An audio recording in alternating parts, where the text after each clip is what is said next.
Welcome to Silence Kills.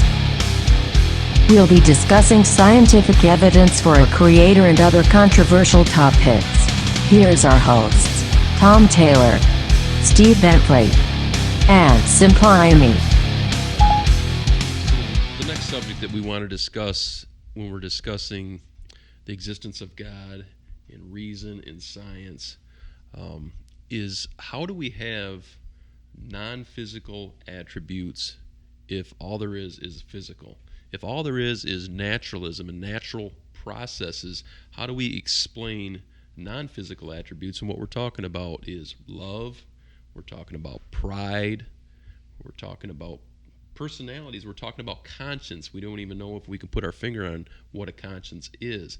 But how do these things come about in a naturalistic, purely naturalistic world? Yeah, because answers just to rely upon, like you said, I'm piggyback, I'm kind of reiterating what you're saying is not everything is solved by naturalism. You know, go ahead, you're about to say something. Oh no, I'm just listening right now. Oh, okay. This is you, Sim. Bring it. I mean, if your answer is just naturalism, then why do you care about certain things? I mean, why do you care about, this is from everything. Why do you like movies? Why do you like these certain kinds of movies? Why do you like that style of music? Why do you desire to have a girlfriend or a boyfriend? Why do you desire to be married? You know, why are you offended if someone does you wrong? Because if you stick straight to naturalism, you shouldn't be offended. There's no reason for it. You're just a natural thing. You should be able to, if someone does something, you shouldn't be marked by it. You shouldn't even be able to acknowledge that someone just offended you and did you wrong. You should be like a car, and a raindrop represents someone trying to offend you, and you're like a car that just keeps going. You don't even recognize offense. Well, we look at what Darwin is teaching us about how we've evolved to this point, and one of the concepts in Darwinism is survival of the fittest.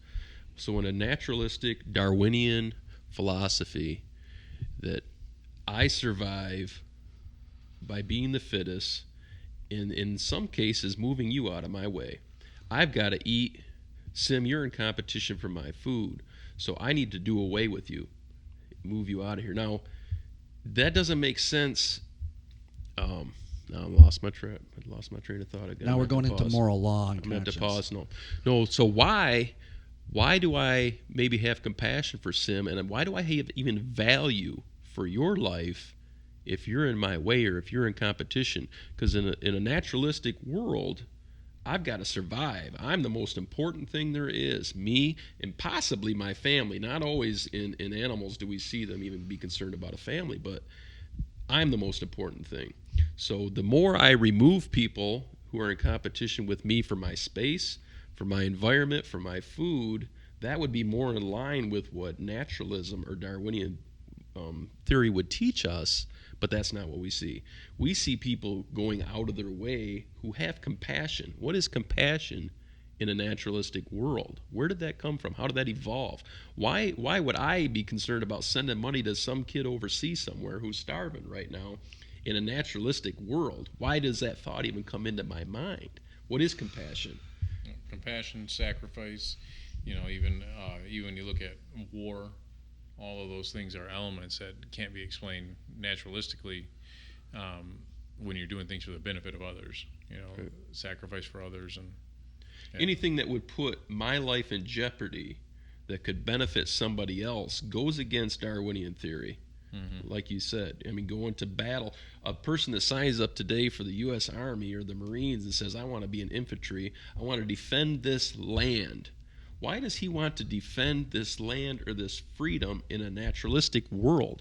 Why isn't he mostly just concerned with his own livelihood and where he's going to get his next food and his next meal, right? But no, he says, I'm willing because of freedom and because I value this country in my family, in the freedom that we have. I'm going to go fight for it and defend it.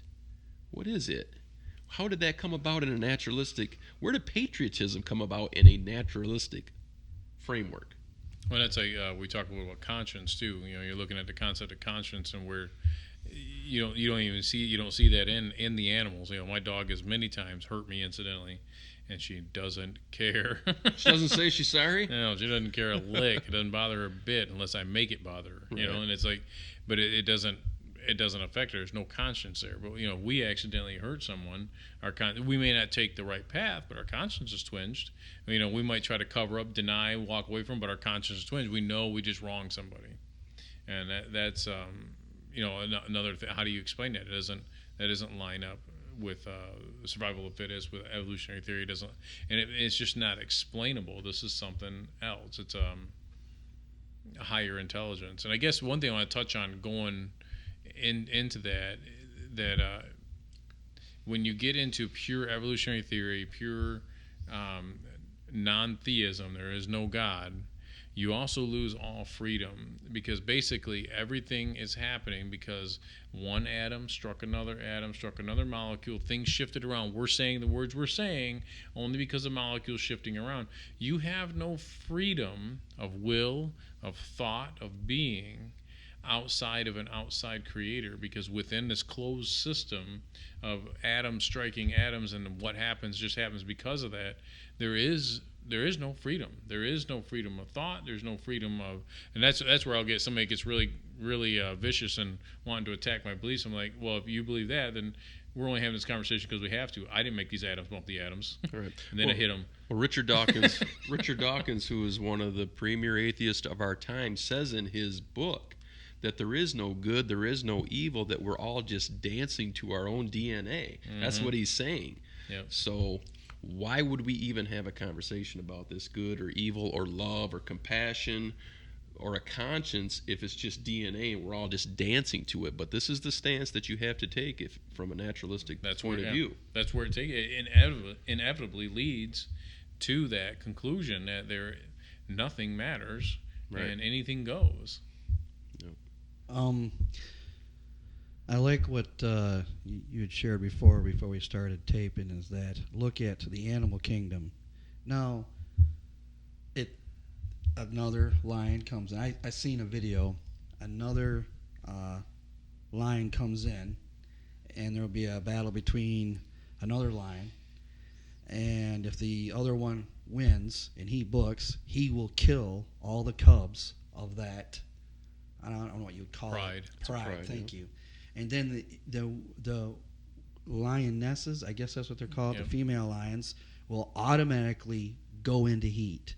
But then I can see an argument from an atheist that would say, well, what about, there's some animals that show a certain amount of compassion. Like I just got done watching, like 2 or 3 weeks ago, maybe 4 weeks ago, how this one dog was hanging out with his hummingbird. This dog was going around. The subtitle was like, this dog used to be basically ruthless, and he saved this hummingbird, and now this hummingbird's hanging out with him. I seen it. There was no CGI to it, man. This is phone video. This hummingbird was hanging out with this house dog.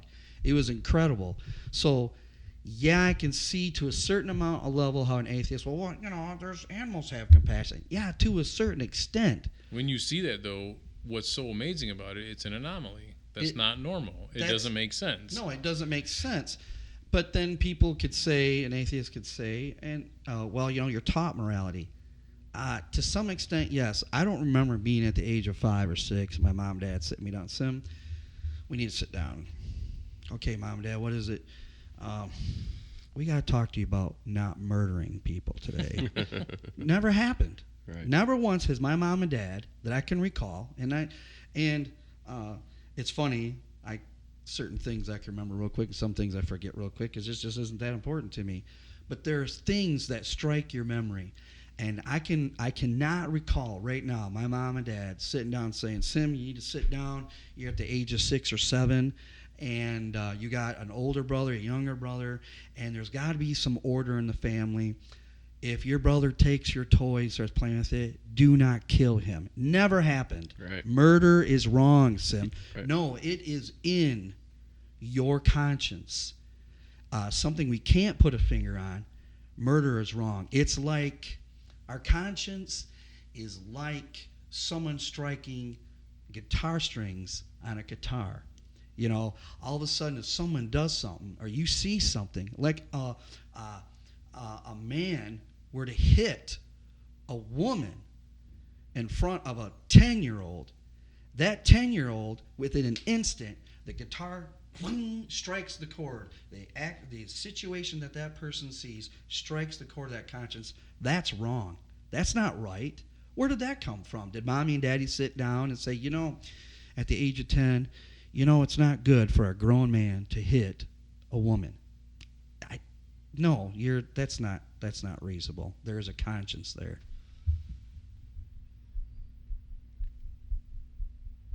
Thanks for joining us. Thanks for joining us.